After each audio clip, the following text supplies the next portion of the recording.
আরে ভাই আমাদের বাংলাদেশি নিউজিল্যান্ড কেউ কিন্তু মানে কম না, সেও দেখো কিভাবে দিয়েছে ভিডিওকে ভরে। আরে ভাই তো দেখা যাক আবারও ক্লোজ রেঞ্জে আবার ওয়ান ট্যাপ। ভাই এটা কি শট দিল ভাই, এটা কি শট ছিল ভাই, এটা কেমনে মারলো ভাই, আমি তো বুঝতেই পারলাম না। আরে ভাই এখানে ভিডিওকেও কিন্তু হেডশট মেরে দিয়েছে ভাই। কি হচ্ছে, আমার মাথাটা পুরো একেবারে নষ্ট হয়ে যাচ্ছে ভাই, কি গেম প্লে চলতেছে এটা ভাই। সামনে রয়েছে বিটুকে এবং এমন কি করবে, এমন কি পারবে তাকে মারতে?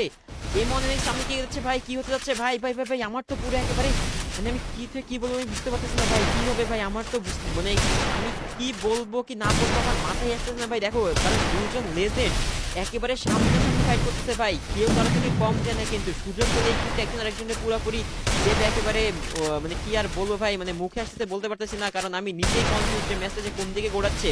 এখানে এমন কিন্তু 2 রাউন্ড জিতেছে আর এখানে বিটুয়ে কিন্তু 3 রাউন্ড জিতেছে, সামনে রয়েছে ওপেনে রয়েছে কিন্তু মারতে পারলো না, আবারও ট্রাই করতেছে ভাই। দেখো কেউ কিন্তু কার থেকে কম যাচ্ছে না, গুলুর কভার থেকে কেউ বের হচ্ছে না, চেষ্টা করবে একজন একেবারে ছোট্ট